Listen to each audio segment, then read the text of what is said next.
وَمَا أَرْسَلْنَاكَ إِلَّا رَحْمَةً لِلْعَالَمِينَ.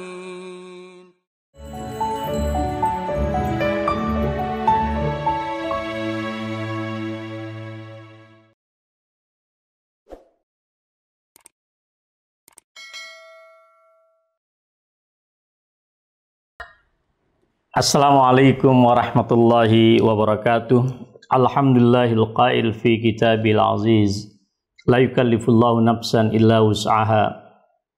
Wassalatu wassalamu ala rasul al-mab'uth rahmatan lil alamin, basyiran wa nadhira, imamuna wa qa'iduna wa qurratu a'yunina Muhammad wa ala alihi at-tahirin at-tayyibin wa ala ashabihi wat tabi'ina lahu bi ihsanin ila yaumiddin. Amma ba'd. Fa'usi nafsi wa iyyakum bitaqwallahi faqad fazal muttaqun. Sahabat imaniyah yang saya muliakan dimanapun saudara berada di permukaan bumi ini, tak kurang kita bersyukur kepada Allah Subhanahu wa Ta'ala atas segala karunia, inayah, rahmat, hidayahnya kepada kita, sehingga pada hari ini kita masih tetap beraktivitas, melaksanakan segala apa yang diperintahkan oleh Allah Subhanahu wa Ta'ala, dan terus berupaya dan tidak letih berupaya untuk menjauhi segala apa yang dilarang oleh Allah dan Rasulnya Sallallahu Alaihi Wasallam. Sahabat imania yang saya hormati, kita lanjutkan kuliah duha pada tema karakteristik Islam, yang pada saat ini saya akan menyampaikan karakteristik Islam berikutnya adalah al-waqi'iyah. Islam itu realistis. Islam itu kompatibel dengan kepentingan pragmatis manusia. Karena itu sebagai muslim, kita pun juga memiliki pandangan hidup yang sesuai dengan karakteristik Islam itu sendiri. Apa yang dimaksud dengan al-waqi'iyah? Ketika agama-agama terdahulu datang dengan ajaran-ajaran yang seringkali tidak realistis dengan kehidupan umat manusia, kita dapatkan misalnya ajaran yang menyeru pada mempertuhankan manusia, mempertuhankan benda-benda di alam. Apakah itu animisme, dinamisme, dan seterusnya. Ajaran-ajaran seperti ini saya katakan tidak realistik dan tidak sesuai dengan kebutuhan yang dialami oleh manusia dan hajat pragmatis yang dimiliki oleh manusia siapapun dia. Karena itu ketika Islam datang dan berinteraksi dengan realitas yang ada di semesta ini, berinteraksi dengan kenyataan umat manusia, maka tentu Islam tidak sedang berhadapan dengan dunia imajiner. Islam berhadapan dengan sesuatu yang nyata di dalam kehidupan dan fakta kehidupan umat manusia. Karena itulah kemudian Islam memberikan apresiasi dan penghormatan yang tinggi terhadap kebutuhan-kebutuhan pragmatis umat manusia di dalam semua bidang kehidupan yang mereka alami. Dengan demikian kemudian yartaqil bil insan ila afdal ma yumkin. Ya. Dengan cara berhadapan seperti itu, manusia kemudian dapat mencapai puncak yang sebaik-baiknya, sesuai dengan kapasitas dan kemampuan yang mereka miliki. Tapi jangan pula dipahami bahwa apa yang disebut dengan realistik dan sesuai atau sealur dengan kepentingan pragmatis manusia, lalu kemudian manusia itu dianggap sebagai makhluk yang statis yang kemudian tidak bisa melakukan suatu perubahan-perubahan. Bukan begitu maknanya.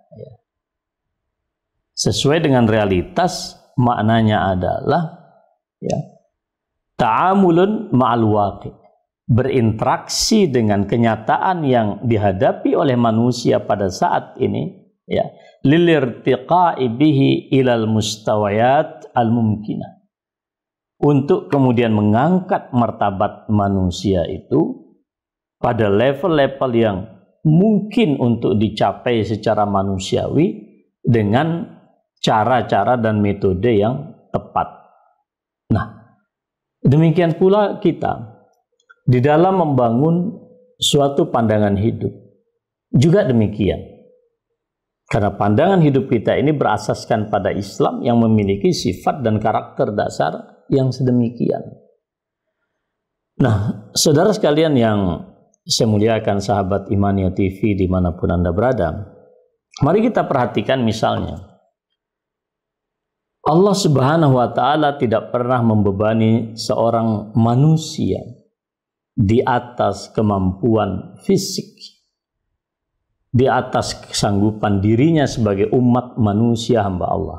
Maka Allah menyatakan, la yukallifullahu nafsan illa wus'aha.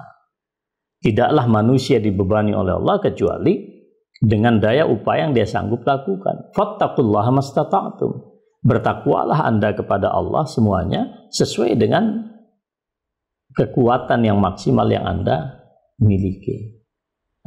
Yuridullahu bikumul yusra wa la yuridu bikumul usra.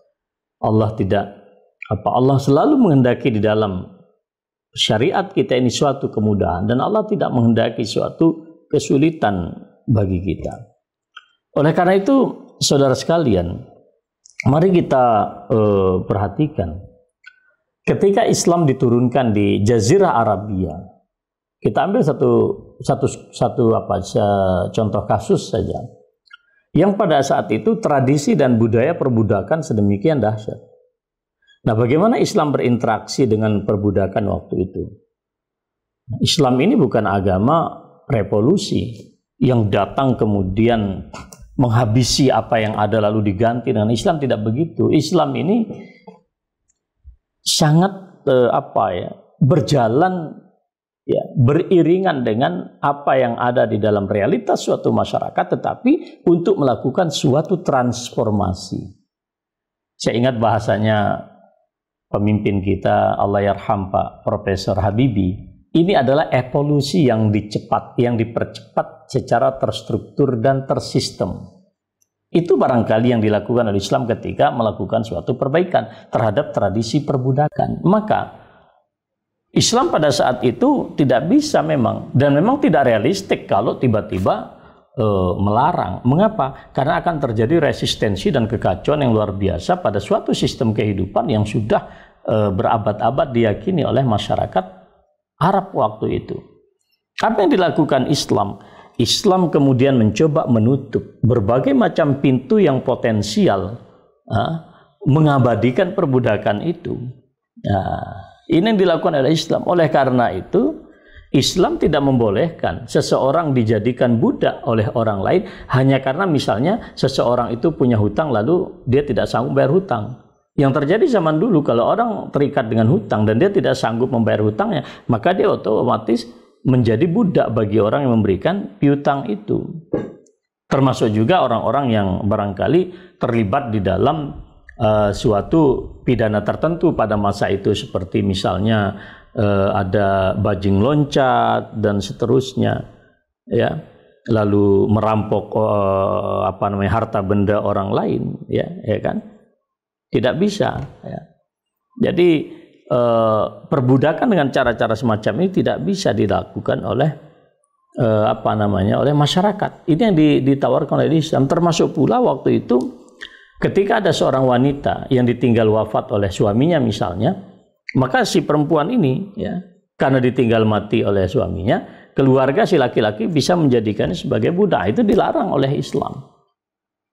Nah, di luar Islam kemudian memberikan satu arahan-arahan untuk menutup pintu perbudakan itu, pada saat yang sama kemudian Islam memberikan satu pendekatan yang positif di dalam konteks ini. Misalnya apa? Anjuran untuk membebaskan para budak. Ketika budak ini dibebaskan, maka martabatnya naik. Nah, betapa banyak kemudian aktivitas di dalam syariat Islam kita yang konsekuensi hukumannya itu sanksinya itu misalnya fatahriru raqabah, membebaskan budak ya. Jadi sahabat sekalian yang saya muliakan ya, ini misalnya yang dilakukan oleh Rasulullah SAW, bagaimana Islam memberikan suatu cara pandang kepada kita yang sangat realistik ya, cara pandang yang selaras dengan kepentingan pragmatis umat manusia ya. Hal lain misalnya juga kita dapatkan di sini ya. Islam tidak pernah mengharamkan sesuatu yang memang secara naluriah menjadi kebutuhan dasar manusia. Kan kita mengetahui ada juga ajaran-ajaran tertentu, misalnya orang pada suatu profesi tertentu, apakah dia agamawan atau apalah namanya begitu, dia tidak diperkenankan untuk menikah. Nah, sementara syahwat biologis ini adalah sesuatu yang sangat tabi'i dan natural pada diri manusia, dan itu sifat dasar manusia, bawaan dasar manusia. Sangat tidak realistis kemudian kalau ada, walaupun dia misalnya agamawan atau apalah gitu, dilarang untuk menikah. Maka Islam memberikan apa? Memberikan ajaran untuk menikah. Maka menikah pun coba Anda perhatikan. Seorang wanita itu dinikahi, kata Rasulullah SAW, innama tunkahul mar'ah li arba. Ada 4 perkara. Coba Anda perhatikan. Karena cantiknya, ya kan? Li jamaliha. Limaliha, karena hartanya. Lihasabiha, karena keturunannya. Baru keempat, din. Mengapa urutannya seperti demikian? Karena inilah yang paling manusiawi. Seorang laki-laki atau perempuan, pertama yang dia identifikasi adalah ya fisik. Cantik, tampan. Dia punya uang atau tidak, manusiawi. Keluarganya baik apa tidak, manusiawi. Agama, memang seringnya orang itu secara secara fakta hidupnya itu, agama ini sering dijadikan terakhir. Walaupun kemudian persepsi itu dirubah oleh Rasulullah. Fazfar bizatid din taribat yadak. Kalau kau ingin bahagia, ingin tidak beban hidupmu besok, prioritas orang yang punya agama. Sehingga Buya Hamka mengajarkan kepada kita, kalau Anda dapat orang cantik, tampan, nilainya 0. Orang kaya raya, nilainya 0. 0 tambah 0 masih 0. Keluarganya orang bermartabat, nilainya masih 0. Dia beragama, 1 baru dapat. Jadi 0 tambah 0 tambah 0 tambah 1 sama dengan 1. Maka ketika Rasulullah bersabda sedemikian, Buya Hamka mengatakan, letakkan 1 di depan. Ini timbangan agama nomor 1. Cantik dia 10 nilainya, kaya dia 100 nilainya, anak orang bermartabat 1000 nilainya. Nah, ini yang dikatakan oleh Buya Hamka di dalam persoalan ini. Demikian pula kita ada ajaran-ajaran tidak boleh makan, tidak boleh minum sampai 24 jam, tidak boleh makan daging, tidak boleh makan itu. Dalam Islam tidak mengenal itu. Tidak manusiawi ngelarang orang makan yang seperti itu. Maka Al-Quran mengatakan kulu washrabu wala tusrifu. Silahkan Anda makan, silahkan Anda minum, jangan berlebihan. Maka yang dilarang bukan makan dan minum, yang dilarang adalah berlebihan. Begitu pula Allah menyatakan, qul man harrama zinatallah allati akhraja li'ibadihi wat thayyibat minar rizqi. Ada aliran-aliran tertentu yang tidak boleh orang menggunakan pakaian yang bagus, peci yang bagus, sepatu yang bagus. Ada yang mengatakan seperti itu. Allah tantang, siapa yang mengharamkan apa yang dihalalkan? Allah. Kalau memang itu didapatkan dari rezekinya yang halal, bolehlah. Ya kan? Jadi ketika sahabat juga bingung, wahai Rasulullah, kita ingin baju kita ini bagus, sandal kita bagus. Apakah itu bagian dari kesombongan? Oh tidak. Innallaha jamilun yuhibbul jamal. Allah itu indah, maha indah, mencintai keindahan. Nah, ini poin yang kedua. Apalagi yang bisa kita lihat? Manusia tidak selalu mengalami hidup dalam suasana normal. Apa contohnya? Kita lah COVID-19 sekarang menjadi pandemik di dunia.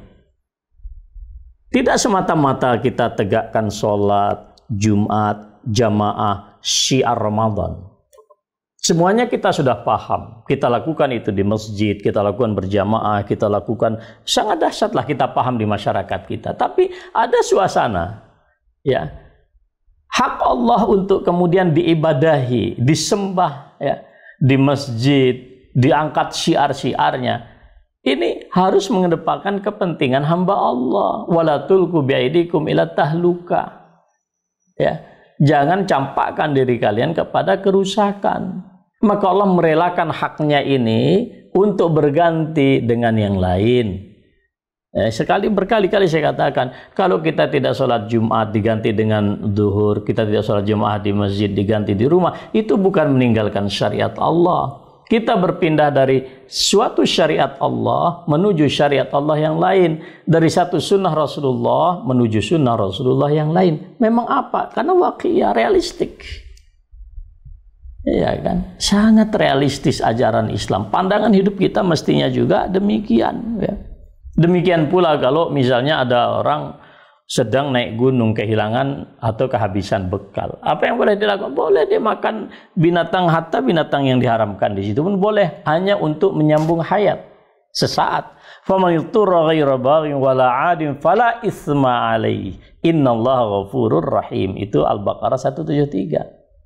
Jadi orang yang dalam keadaan terpaksa dan tidak mau, ya, bukan berniat kembali nanti menikmatinya dalam suasana normal, tidak ada masalah, dia makan apa yang diharamkan oleh Allah. Karena siapa? Suasana mukhtar, terpaksa dia. Maka muncullah kaidah beragama, ad-darurat tubihul mahzurat. Suasana darurat itu kemudian berimplikasi pada dibolehkannya sesuatu yang tadinya dilarang oleh Allah Subhanahu wa taala. Ya. Lalu kemudian apalagi poin yang bisa kita lihat di sini saudara sekalian, ya. Manusia itu bukanlah malaikat, tapi manusia juga bukan iblis.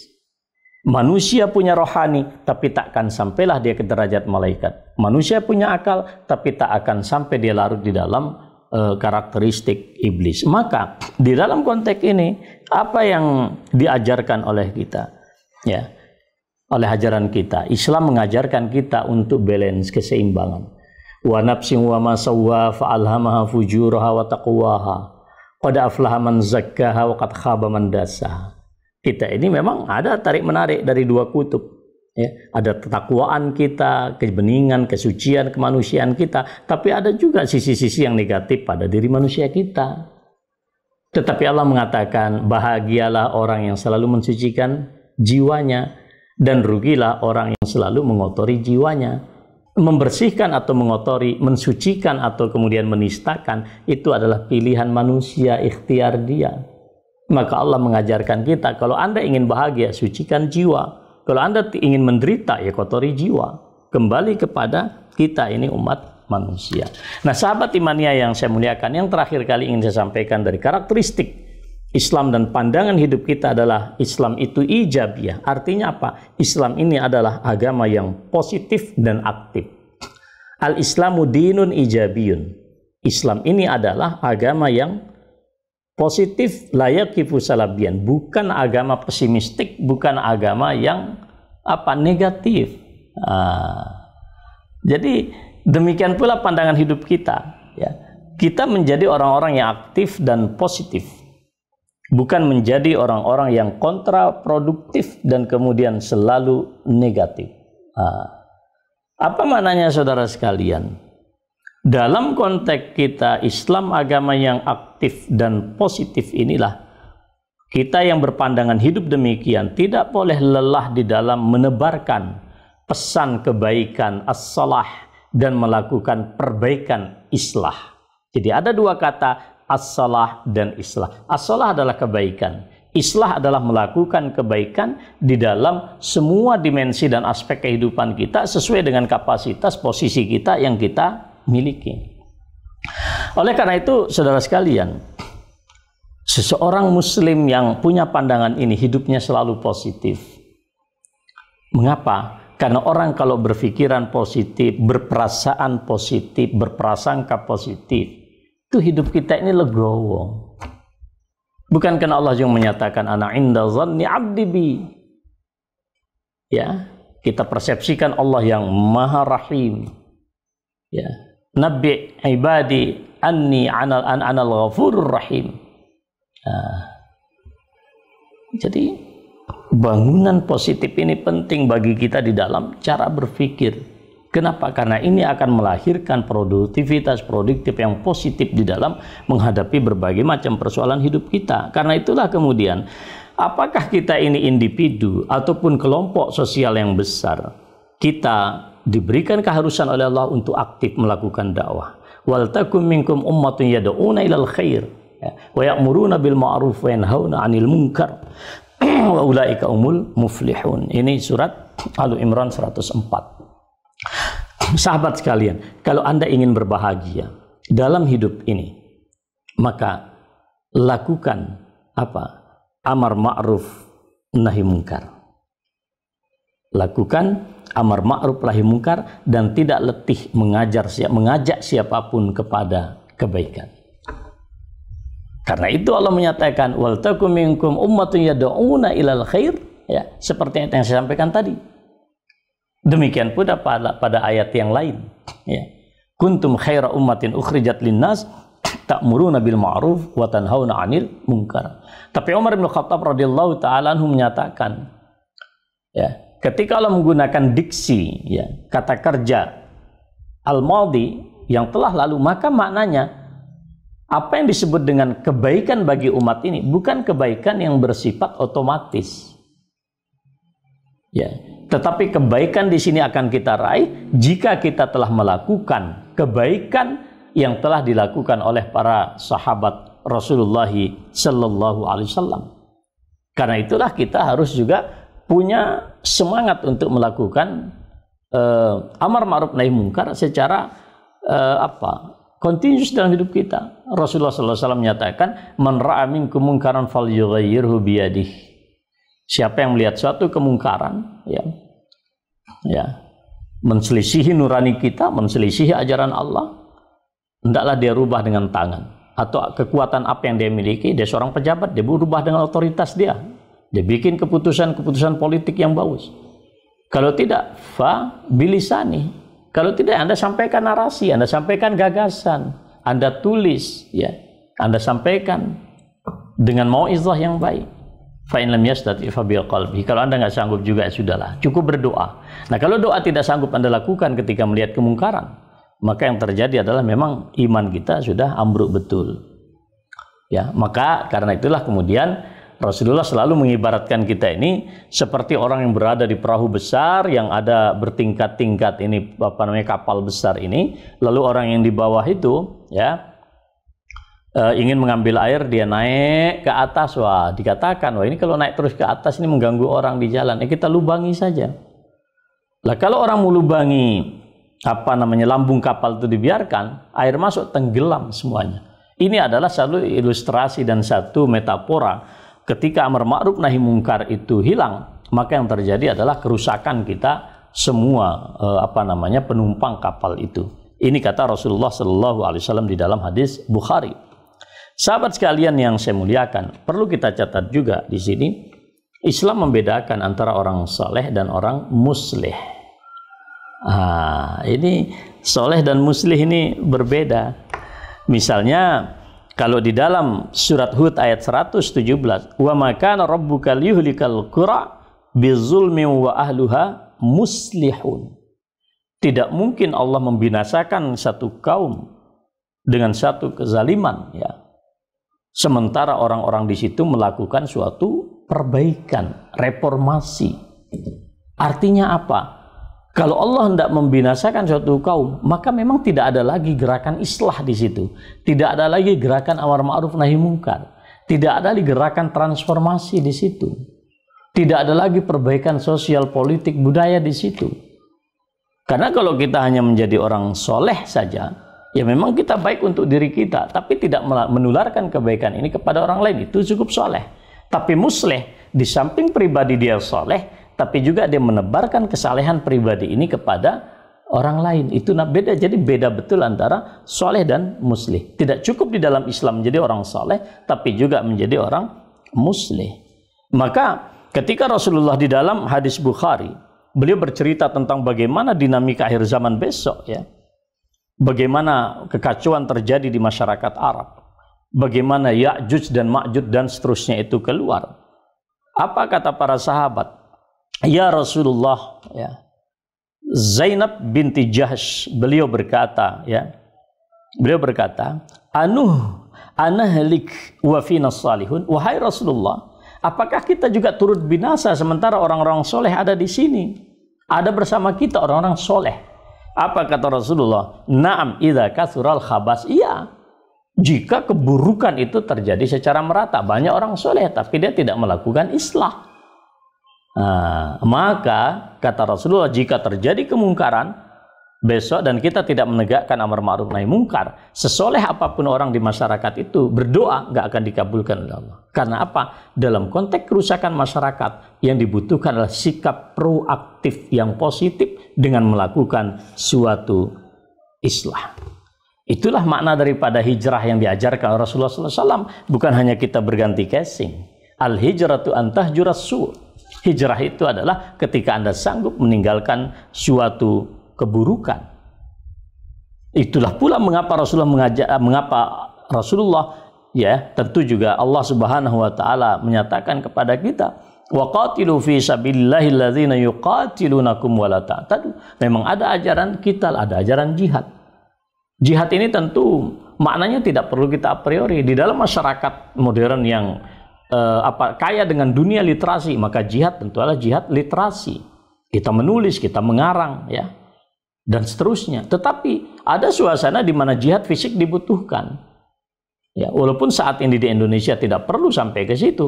Kita butuh jihad ekonomi, jihad politik, ya, jihad kebudayaan, jihad intelektual. Karena memang suasana kita aman dan damai. Tapi bagi masyarakat kita di Palestina yang mereka terdesak dengan kezaliman Zionis, jihad fisik itu diharuskan. Ya, kita nggak bisa bertekuk lutut di bawah kezaliman. Dan itulah yang melahirkan kemerdekaan Republik Indonesia ini di bawah tumpah darah para syuhada kita. Terakhir saudara sekalian, ya, kita bertawakal kepada Allah Subhanahu wa taala. Kita berupaya maksimal secara produktif, tapi kemudian kita pasrah dan tawakal kepada Allah. Jadi sahabat sekalian yang saya muliakan, demikianlah ya beberapa karakteristik daripada Islam yang kemudian juga sekaligus menjadi karakter dasar di dalam kita membangun pandangan hidup, ya, ketika kita menghadapi dunia dengan segala dinamikanya yang semakin hari semakin dahsyat. Saya sangat yakin kita diberikan istiqamah oleh Allah, berpegang teguh dengan Al-Quran dan ajaran Rasulullah SAW. Kita konsisten dengan pandangan hidup kita sesuai dengan karakteristik Islam, kita akan sanggup menjalani hidup ini dengan sebaik-baiknya. Nasrun minallahi wa fathun qarib wa basyiril mu'minin. Wassalamualaikum warahmatullahi wabarakatuh.